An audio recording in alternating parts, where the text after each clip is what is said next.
I'm going to call Rob.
done that for you. Is that right? I've done that for you. I didn't know you were pulling the chair. And so I always thought the anarchy accident.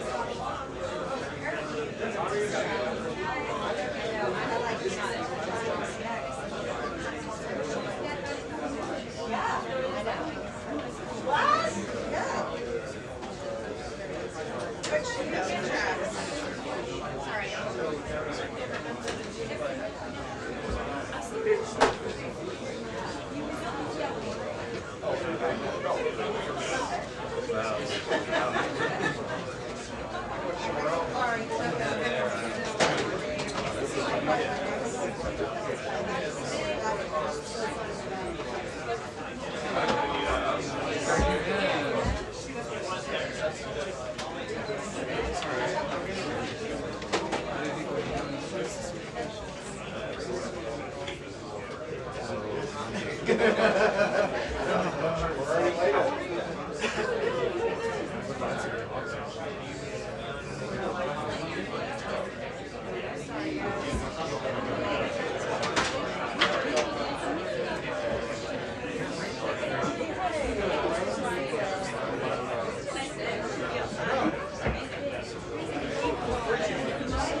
How are you? Yeah. Hi, how are you? Thank you. I don't know how it's going.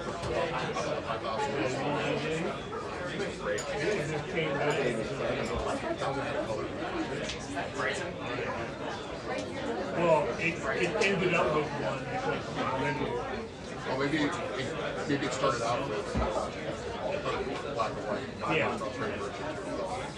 We had mine. Of course. Ours was UG cameras, 5,000 was the best UG cameras.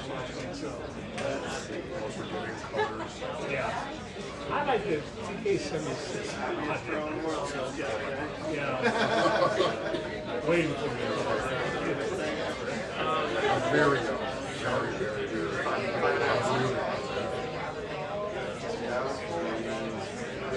very. I did like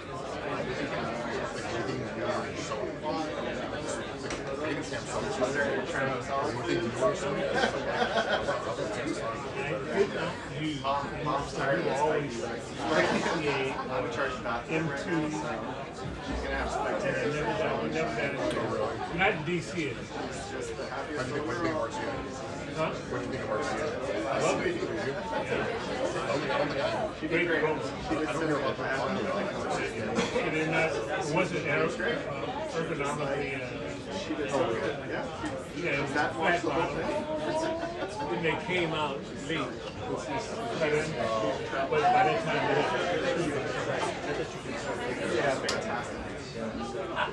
it was out there. No, we went because we had so long. I went to Texas for a month. But it, you know, by that time nobody was using it. They didn't keep up. Costco? Yeah, like $9. Yeah, I got one. I got like one. Yeah. I went got one, and I'm like, I need to go back to Costco.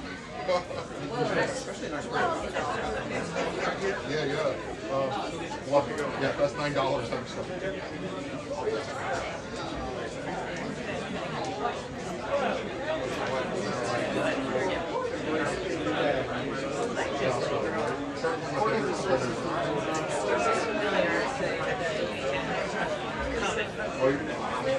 Pants too, yeah, pants.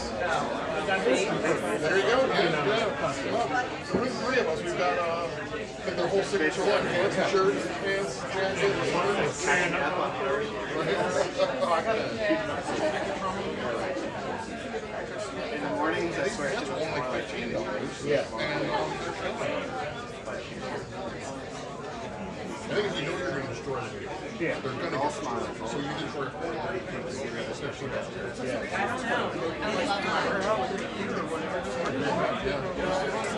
Yeah.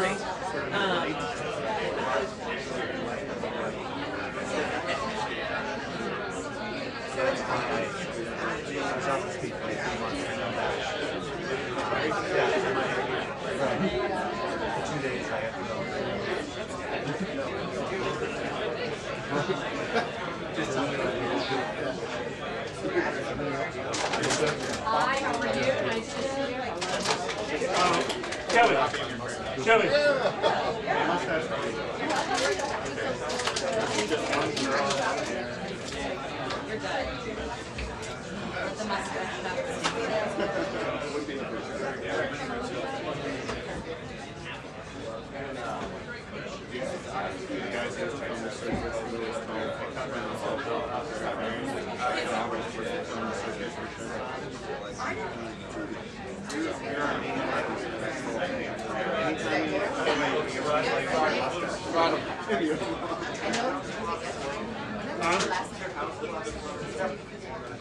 You know what? Yeah, 3 minutes left.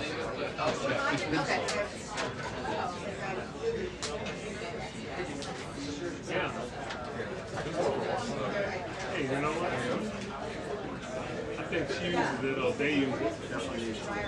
Keep track of it. It was put up years ago. Keep track of it. What are you going to do with that? Yeah. You know, just messing with it.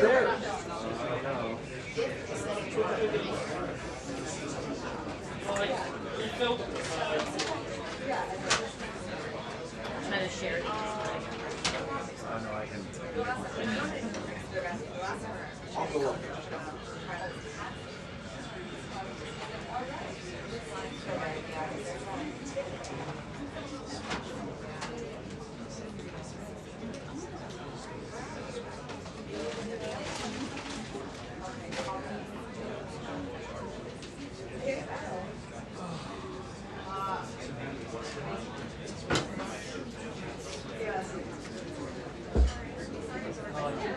Yeah, it should be.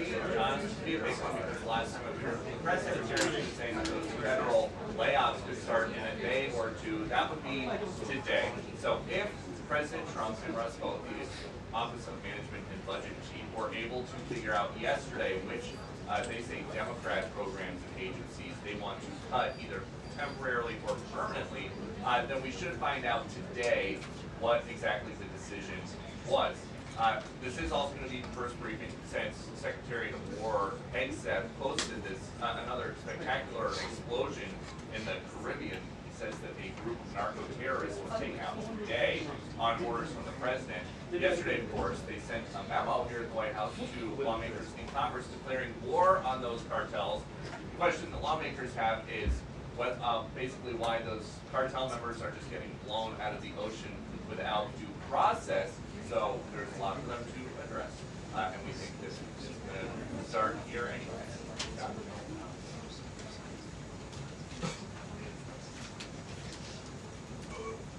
My wireless is in the chair, William.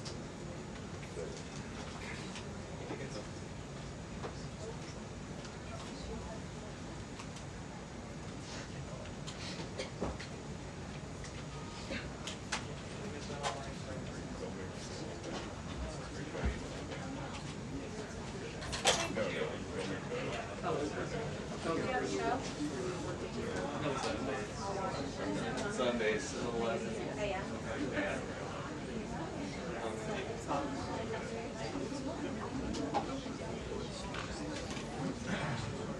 Yeah. But yeah. No, it's the last one.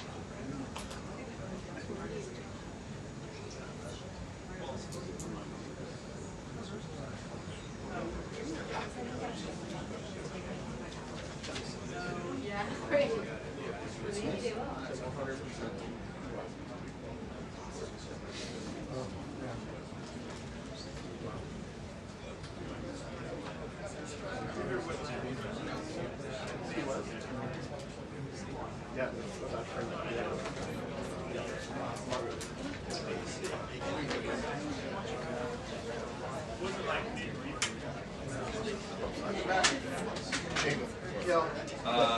You guys can move that and still continue away, because I'm not going to keep it. It's good right now. So good.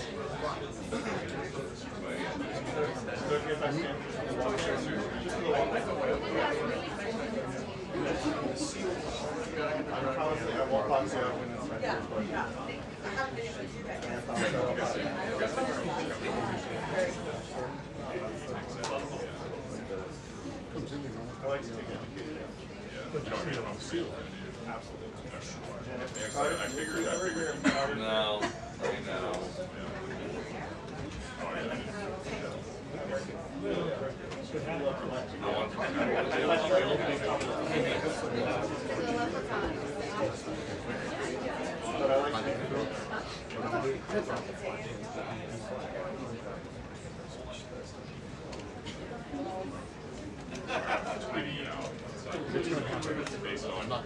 Based on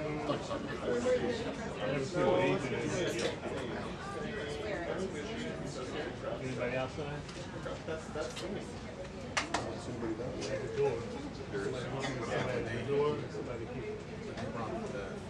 You'll know in the class.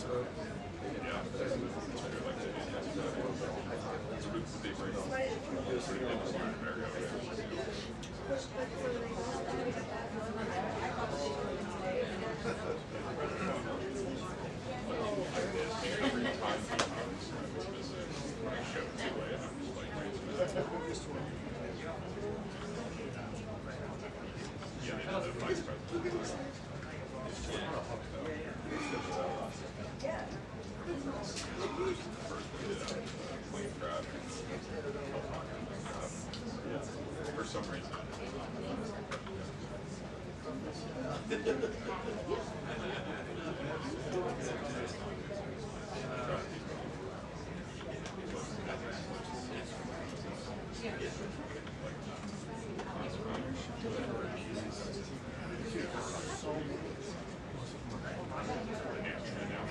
There was about 20 cars pulling up. We're training on the streets.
I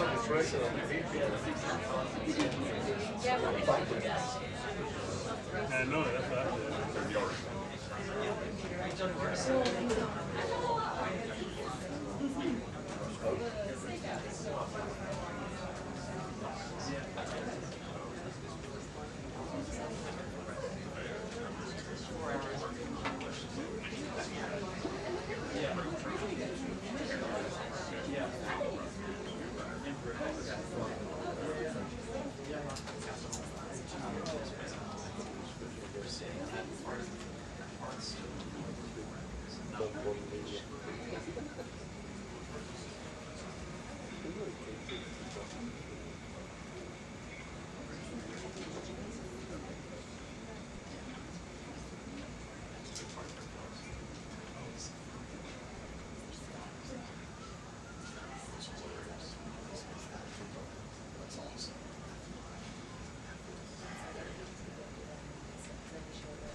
Good afternoon, everyone.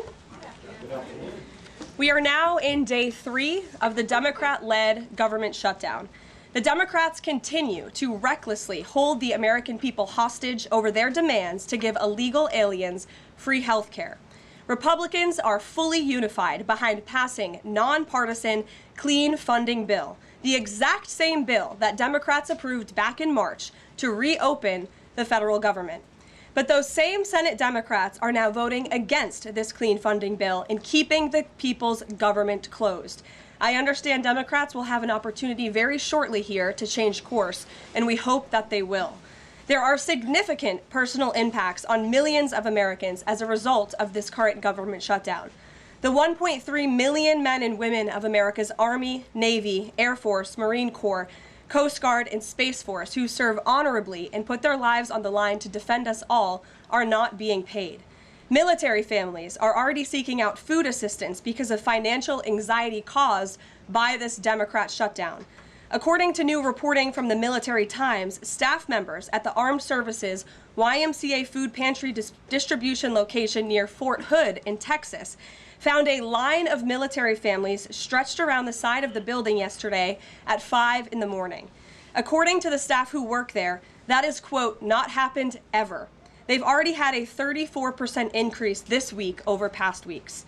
President Trump and Republicans fundamentally believe we have a sacred responsibility to protect and provide for our military families with the resources they need to thrive. If Democrats believe in this very simple premise too, they should end this shutdown immediately. Unfortunately, the severe impacts of the Democrat shutdown extend beyond our troops. Nearly 7 million mothers, infants, and low-income families who rely on government-run food assistance will be in jeopardy if the WIC program runs out of money in the weeks ahead. The more than 13,000 air traffic controllers who ensure that Americans fly safely in airports across the country are currently working without pay. The National Flood Insurance Program is in danger of lapsing, which could leave families without necessary help if a disaster strikes, and we are in the middle of hurricane season. Critical services offered at Social Security field offices are reduced for senior citizens and disabled Americans. Helpful transition assistance programs are not being provided for veterans who fought to defend our country and are now trying to re-enter civilian life. The economic consequences of this shutdown are piling up every day. Policymakers, markets, and even the Federal Reserve are flying blind at a key juncture because BLS and BEA data are on hold until the government reopens. Democrats shutting down the federal government to give health care to illegal aliens could lead to lower growth and higher unemployment rates for Americans. According to a new memo from the Council of Economic Advisors, the U.S. economy could lose $15 billion of growth domestic product each week. Every single week, the Democrat shutdown extends, with a month-long shutdown leading to an additional 43,000 unemployed people. Small businesses are likely to encounter delays in receiving federal loans. Mortgage applications will likely shrink. And just this morning, Business Roundtable, an association of more than 200 CEOs of Americans' leading companies representing every sector of the U.S. economy, put out a statement urging Congress to pass the clean CR that will once again come before them in the Senate floor in just a few moments. Quote, "A fully functioning government is essential for American businesses, workers, and consumers, while policymakers continue working on a full-year funding package and other pressing issues." Again, that is a quote from the Business Roundtable. What's clear is that the Democrats' actions account to an intentional sabotage of our country and our people by shutting down our government. This madness must end. President Trump and Republicans are calling on Democrats to reopen the government immediately on behalf of the American public.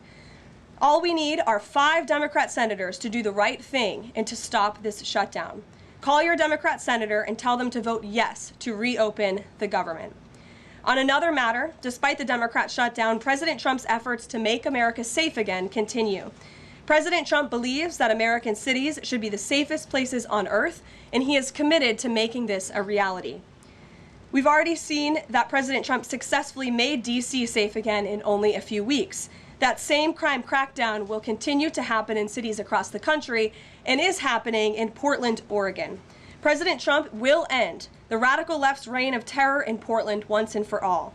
The president has directed Secretary Hegseth to provide all necessary troops to protect war-ravaged Portland and any ICE facilities under siege from attack by Antifa and other left-wing domestic terrorists. What's been allowed to happen in Portland, and we saw disturbing video footage of this last night, this is not peaceful protesting, this is left-wing anarchy that has been destroying this great American city for years, leaving police officers battered, citizens terrorized, and business properties damaged.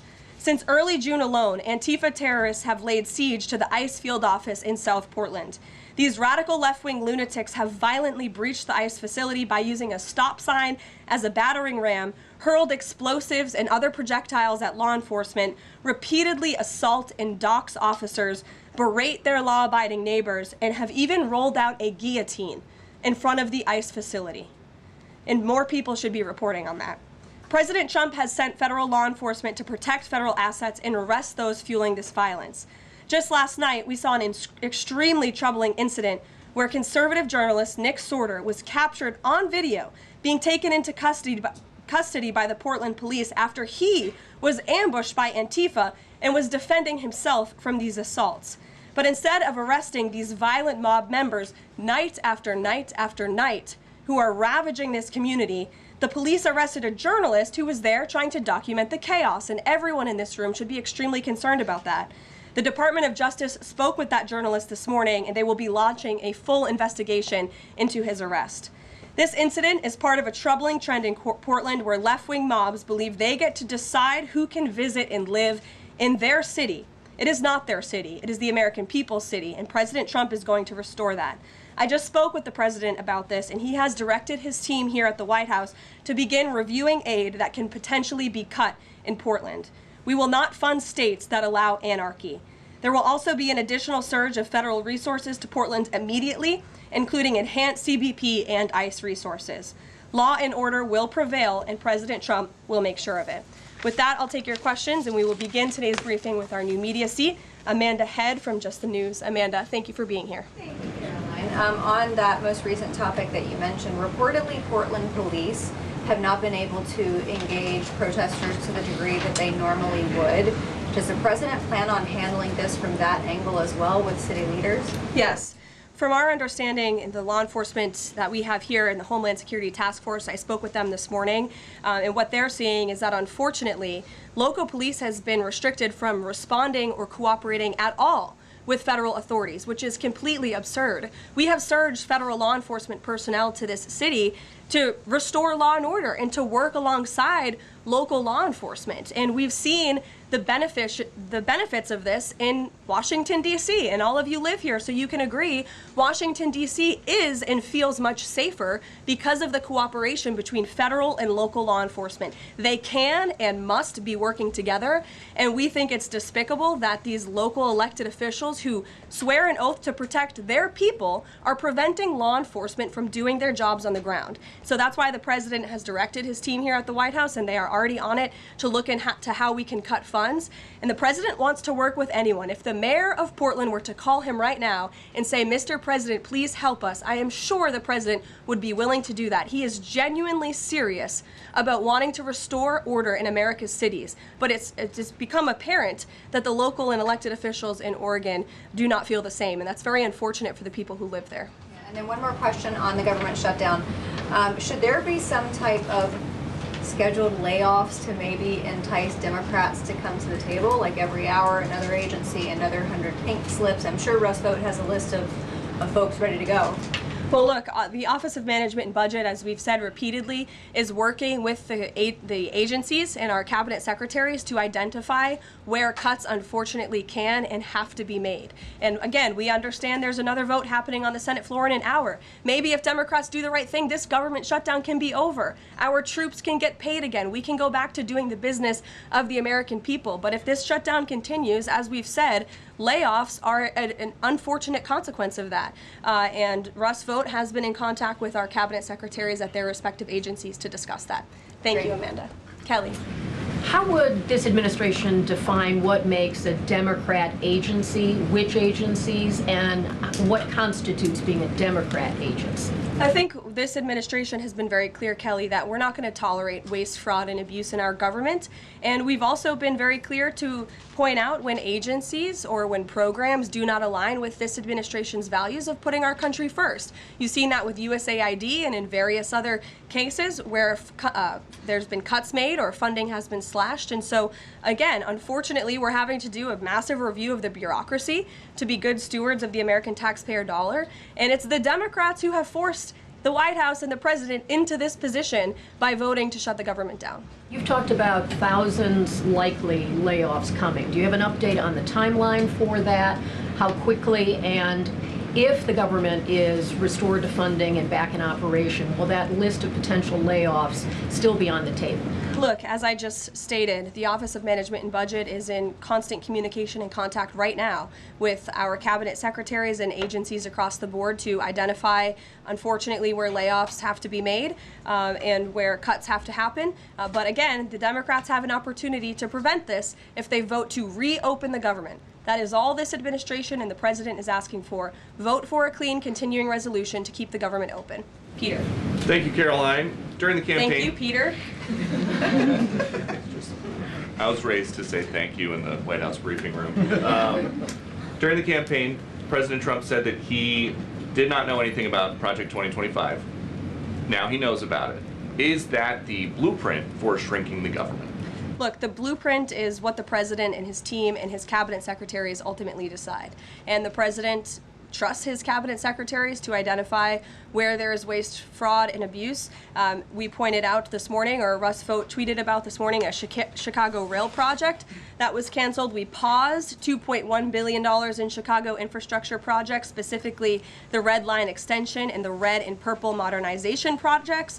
And it's because the administration is concerned that the Biden administration was handing out taxpayer dollars to pay for this construction based on DEI. DOT is reviewing the race-based contracting on unconstitutional grounds, and in the meantime, the Department of Transportation funds for these projects are on hold. So I guess this answers both of your questions. This would be an example of that.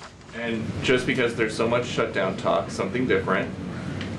What do you guys think about the NFL's decision to name Bad Bunny as the Super Bowl halftime performer, somebody who has not scheduled shows in the U.S. because he says that he is worried that ICE is going to come and arrest his fans? Well, look, I know there are many in this room who are very anxious to hear the president's response to Bad Bunny being the halftime show, so I won't get ahead of him. I won't reveal what he feels about this. Next time you all ask him a question, you're welcome to do that. I have my own feelings on that, but that's not what I'm up here to talk about. As far as ICE being at the Super Bowl, as far as I'm aware, there's no tangible plan for that in store right now. However, of course, this administration is always going to arrest and deport illegal immigrants when we find them. If they are criminals, we're going to do the right thing by our country. Kate. Did the president and Russ Vought decide yesterday in their meeting which cuts they wanted to make to agencies and which ones would be permanent? Again, I've kind of answered this question a few different times now. It's been asked in a few different ways. Their discussions continue between the Office of Management and Budget and cabinet agencies across the board, and they are actively identifying where these cuts and these layoffs have to be made as this government shutdown hopefully does not continue. And on Hamas, the president said that if Hamas rejects the proposal that Netanyahu would have his full backing to finish the job. A UN report found that Israel was committing genocide in Gaza. Does the president have concerns about the civilians being killed, the worsening humanitarian crisis, and are there limits to what the White House would support when it comes to Israel's actions in Gaza? Look, the president has deep concerns about all of the atrocities that have taken place in the Middle East over the past few years. It's deeply unfortunate that he inherited this mess from the Biden administration. If you all recall, under President Trump in his first term, the Middle East was on a pathway for peace and prosperity. There was the historic signing of the Abraham Accords. Israel was on a path to normalization between Arab and Gulf nations, and we hope that can continue. But right now, the president has made it very clear to Hamas that this is an acceptable and detailed proposal that they must accept, or the consequences are going to be very grave for them. And he has given them a deadline of Sunday evening at 6 p.m. When I was out here on Wednesday, I told all of you, I'll leave it to the president to make that red line, and he now has. I think the entire world should hear the president of the United States loud and clear. And Hamas has an opportunity to accept this plan and to move forward in a peaceful and prosperous manner in the region. And if they don't, the consequences, unfortunately, are going to be very tragic. Michael. Thank you, Caroline. Has the president declared war on international drug cartels? And if so, or if he will, does he feel he needs congressional approval?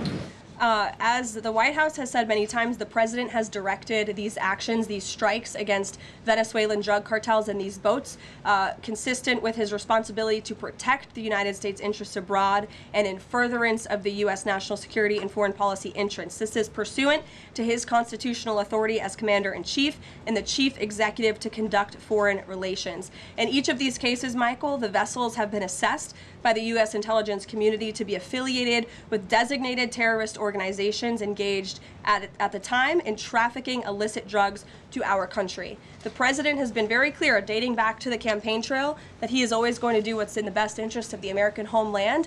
And he also promised the American people he was going to end the drug epidemic that has taken far too many American lives. And you're seeing those actions play out almost every single day here. Last question on the shutdown, Caroline. Hakeem Jeffries has said that President Trump is in the Presidential Witness Protection Program since the shutdown has begun. What's the White House's reaction to that? That's just more ridiculous fodder from Hakeem Jeffries. As you all know, because you're here every day, the president is literally working around the clock right now. I think he has a swearing-in ceremony, or he already did. He has several meetings on the books today. He literally works 24/7. Anyone who works in this place or covers this place, as you all do, knows that to be true. And Hakeem Jeffries and the Senate Democrats should get back to work in a few minutes and vote to reopen the government. Emily. Thank you, Caroline. You spoke earlier about the energy and infrastructure projects that Director Vought paused. Will the White House agree to restore that funding as part of the deal to end the shutdown? Well, I won't make any agreements here. Senate Republicans are talking with their colleagues on the Democrat side. But right now, Russ Vought is doing what he's been tasked to do in the midst of this government shutdown, which is to look at funds that need to be temporarily halted or need to be canceled. And Chicago is just another example of that. Caroline. Go to Libby in the back. Thank you, Caroline. I have two questions for you. One on the FDA, but first on the shutdown. Sure. Will the administration, if this government shutdown ends, still move forward with firing thousands of federal workers? Look, as I've said repeatedly, Libby, right now we want the government to be open. Layoffs are an unfortunate consequence of a government shutdown, and it's something the administration is examining. If the government is reopened, we're going to get back to doing what we were doing last week and the week before, working on the issues that the American people care about. And then on the FDA, they just approved that new abortion pill, and it's causing a lot of uproar among Republicans. What is the president's response to that, and does the administration plan to have that FDA approval? Well, the Secretary of Health and Human Services, Bobby Kennedy, has put out several statements on this. The HHS's decision, it's not an endorsement of this drug by any means. They are just simply following the law. And as they put out in their statement, by law, the Secretary of Health and Human Services must approve a generic drug application if the application demonstrates the generic drug is the, quote, same as the brand name drug. Generic applicants are not required to submit independent evidence proving safety and effectiveness. As such, FDA's decision to approve a second generic version does not address the merits of the current safety program. HHS is reviewing adverse effects to ensure the FDA's required safety program for the drug is sufficient to protect women. This safety review equally applies to generic versions of this drug. So FDA and HHS are following the law. It's, again, not an endorsement of the drug itself. Mary. Thanks, Caroline. Two questions on the shutdown. You've argued that these impending layoffs are necessary to keep essential services up and running, but that has never been the case in any previous shutdown. Even when the government was shut down for 35 days in Trump's first term, you've never had to lay off thousands of workers to keep essential services up and running.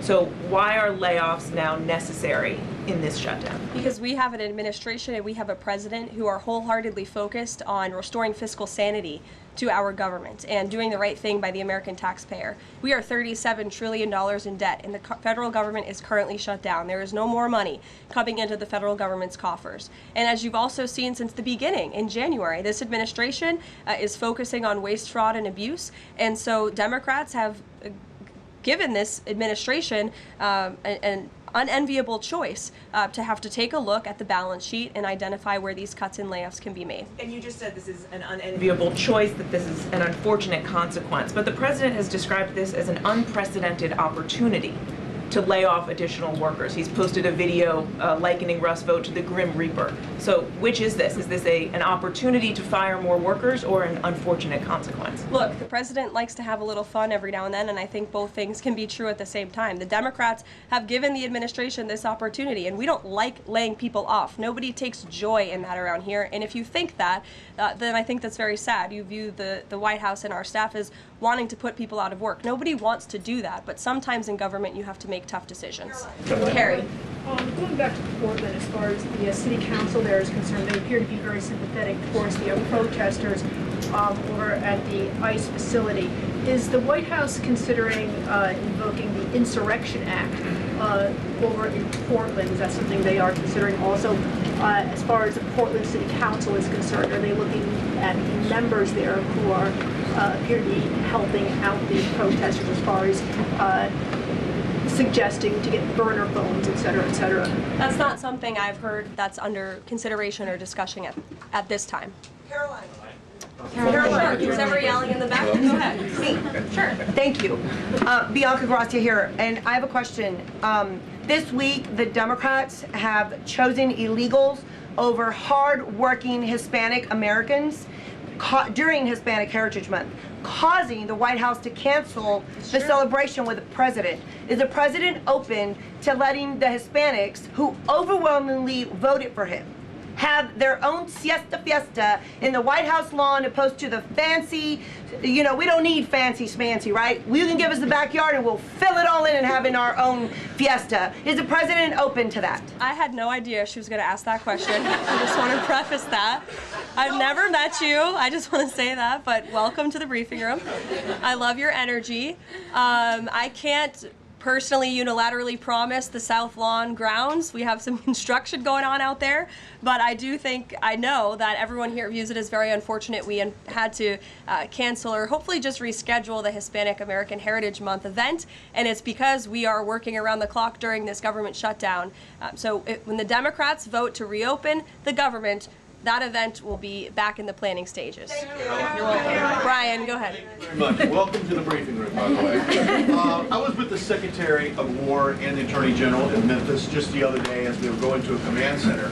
And I noticed a billboard along the highway that said, "Memphis welcomes the National Guard." Now, what is your message today to Democrat mayors watching us right now that suffer from TDS and they cannot get Trump out of the way to saving their city, Portland being one of them? They should do the right thing by their citizens, Brian. They should call the president, they should call the White House and say, we want to work with you. And in Memphis, we are seeing some cooperation. As you saw from that billboard, the people of Memphis are loving this, and they are very grateful for the federal government's efforts. And federal law enforcement is there. We're working alongside local law enforcement. We'd like to see it ramped up a little bit because we want to make progress, and we want to arrest as many bad criminals as we can. Since Monday, I do have some updated statistics from the Homeland Security Council this morning. Since Monday, 153 arrests have been made in Memphis, including 5 gang members. 48 illegal guns have been seized, and 5 missing children have already been recovered. Last night, 60 arrests were made and 21 illegal firearms were seized. Arrests from last night include a suspect wanted for rape of a child under 13, first-degree murder, breaking and entering, aggravated assault, illegal drug possession, and many more. So we continue to see good results coming in through Memphis, and the president is very excited about making Memphis safe again. In the blue. Thank you. At the top of the briefing, you made a statement about that the Democrats are interested in giving health care to illegal immigrants. Yes, they are. U.S. law already prohibits that. It's a 1996 law saying that they cannot give unauthorized immigrants any federally subsidized health care coverage through Medicaid, the Affordable Care Act, or the Children's Health Insurance Program. There seems to be a disconnect in the messaging. Are you denying that Medicaid money has never gone to illegal aliens in the United States of America? I'm asking you if you can explain the disconnect in the message. I most certainly can. The Democrats' proposal, their continuing resolution, let me just reiterate, the Republicans' continuing resolution was a clean continuing resolution. There was no partisan politics injected into it. There were no conservative wish lists injected to it. What the Republicans want, and still want to this very second, is a clean continuing resolution to fund the United States government. What did the Democrats want in their continuing resolution? They inserted a provision to undo a provision in the Working Families Tax Cut, the One Big Beautiful Bill, that ended taxpayer-funded health care illegal benefits for illegal aliens. Democrats' proposal would require Medicaid to pay more for emergency care provided to illegal aliens than Medicaid does for American patients who are disabled, elderly, or children. And this bill would have also allowed California to continue a gimmick that funds its Medicaid for Illegals program. Those are things that we ended, the Trump administration ended, with the passage and the signage of the One Big Beautiful Bill. And it is an undisputed fact, a fact that under the Biden administration, illegal aliens were absolutely receiving taxpayer-funded health care benefits. In fact, in fiscal year 2024, Medicaid costs for emergency services for illegal immigrants skyrocketed by 142% from the previous year to $9.1 billion. That's $9.1 billion taxpayer dollars that were going to emergency services for illegals. Between President Trump's last full fiscal year under his first administration and Joe Biden's last full fiscal year, Medicaid spending on emergency services for illegal immigrants nearly tripled. There was an increase of 196% between 2020 and 2024. And I have a chart here for you, and I'm more than happy to email it to you. I'd also like to add, because some were asking dishonest questions yesterday about emergency rooms. In Southern California, according to healthcare professionals in 2023 under the Biden administration, Southern California's, quote, entire healthcare system was being bombarded with illegal immigrants and forcing American patients to endure longer wait times. In Denver, Colorado, the CEO of Denver Health stated that 8,000 illegal immigrants made 20,000 visits to the city's health system in 2023. leaving an uncompensated bill totaling over $10 million. So when a legal alien goes to the emergency room, who's paying for it? The American taxpayer. The main safety net hospital in Denver had to turn away patients due to the massive influx of illegal immigrants into the community, and UC Health hospitals in 2024 reported their system was under stress from an increasing number of migrants. As a result, according to the head of emergency departments and urgent cares across the hospital system, quote, access is impeded for everyone. These are healthcare professionals who dealt with this directly, and there's a lot more where that came from. It is an undisputed fact that Democrats want to give taxpayer-funded healthcare benefits to illegal immigrants, period. Ed. Yeah, thank you, Karoline. Is the president talking directly to Democratic senators to try and get their vote for a clean CR? The Senate Republicans are speaking directly with moderate Democrats. I understand those conversations have become very serious, and we hope positive in the right direction so that Democrats will do the right thing. I don't know if you saw overnight a refinery in California went up in flames. Is the president going to help the governor should gas prices spike, or could he help the governor? Look, I know the administration and the White House are aware of that situation that took place. I don't have any announcements for you, Ed, on that. Has the president seen the first draft of the commemorative coin that the Treasury is doing for the 250th anniversary? It has his face on it. Oh, I'm not sure if he's seen it, but I'm sure he'll love it. Kara. Thank you, Caroline.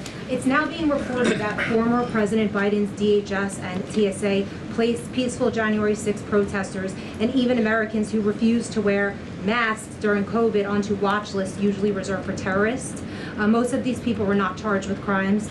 Does the White House have a comment on the prior administration violating the free speech and due process of these Americans? And where is the outrage from the left that claims to stand for due process and free speech? And after that, I have another question about protecting journalists from Antifa. Sure. Well, Kara, to your first point, please send me that report. That's certainly very concerning. I haven't seen it myself, but if indeed that was happening, it's something I'm sure the Department of Justice and the FBI would deem worthy of looking into. And journalists, as you mentioned earlier, are being increasingly attacked by leftist protesters.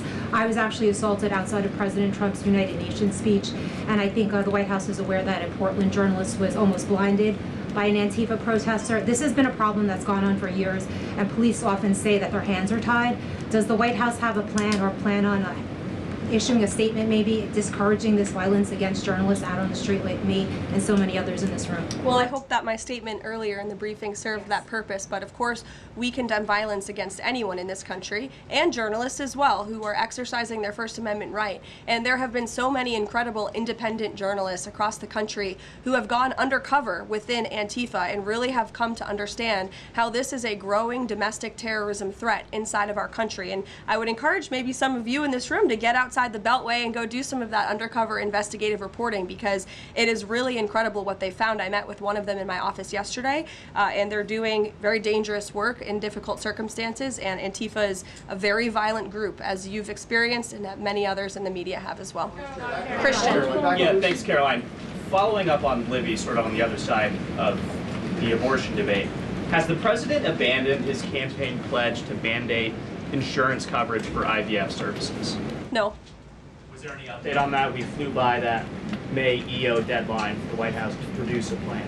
I literally just read a statement from the Health and Human Services on you, for Libby at least, as far as IVF goes. I'll check in with our policy team and we'll get you some updates. And then on Russia, how concerned is the White House that the Russian Navy seems to be escalating its provocation of NATO allies? I'm talking, of course, to the several close calls they've had with the Danish military during the EU leaders meeting in Copenhagen. It's something the administration takes very seriously, and we are constantly monitoring it. The National Security Council here at the White House is in constant correspondence with our NATO allies, and the president speaks to many of them as well.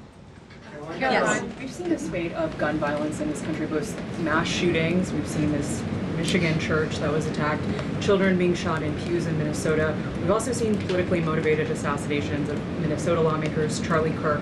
Has any of this made the president or the White House rethink gun safety prevention in this country? Either red flag laws, I know that that was a conversation in the first Trump administration, or is there anything on the table right now on gun violence? Of course, this is an extremely pressing issue for the administration in our entire country.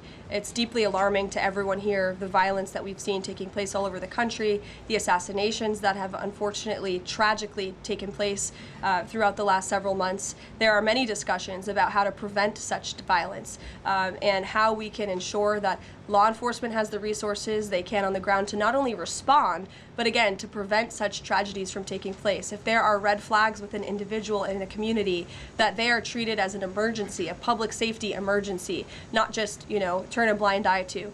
There's many other things we can do, but the administration and the president has always also made it clear he's always going to protect the constitutional right, the Second Amendment constitutional right of Americans to own guns. Would you advocate for Congress to pass a federal red flag law? Right now, they just incentivize states financially to have red flag laws, but I know Lindsey Graham has worked on this as a Republican. There are some Republicans that do support this kind of gun safety legislation. I don't want to get ahead of the president on any congressional action or any suggestion to Congress on that matter.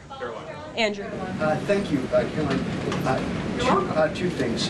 First, to follow up on something you said earlier about hospitals treating undocumented or illegal aliens. Is it the administration's position that hospitals should not have to treat people who come into the emergency department who are not here legally? No, that's not our position. Our position is that it's completely unacceptable that the Biden administration paroled and encouraged an invasion of tens of millions of illegal aliens into our country and then promised them free health care.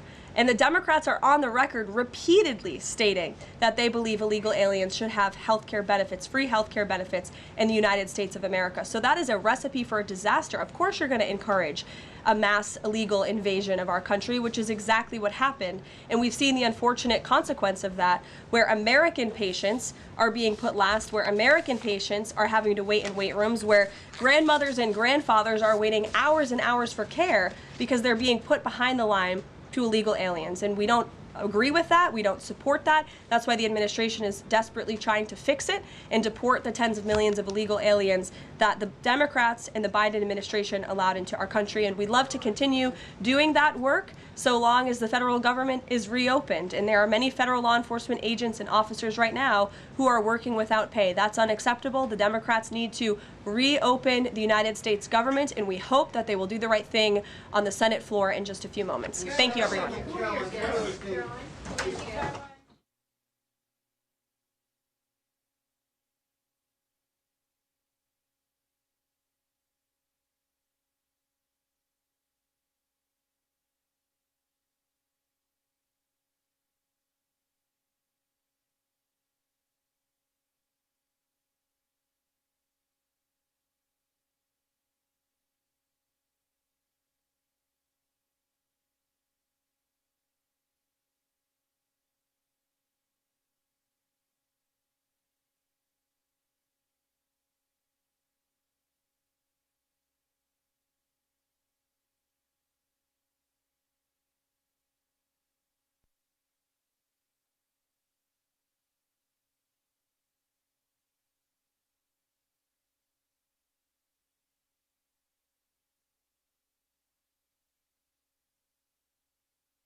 including as it relates to their one big ugly bill that hurts everyday Americans in order to reward their billionaire donors. Democrats made clear, including at the White House meeting on Monday, that health care premiums, copays, and deductibles were about to skyrocket for tens of millions of Americans all across the country in an environment where the cost of living in this country is already too high. Donald Trump has already made life more expensive because of his tariffs and failed Republican policies. But that cost of living crisis is about to get worse.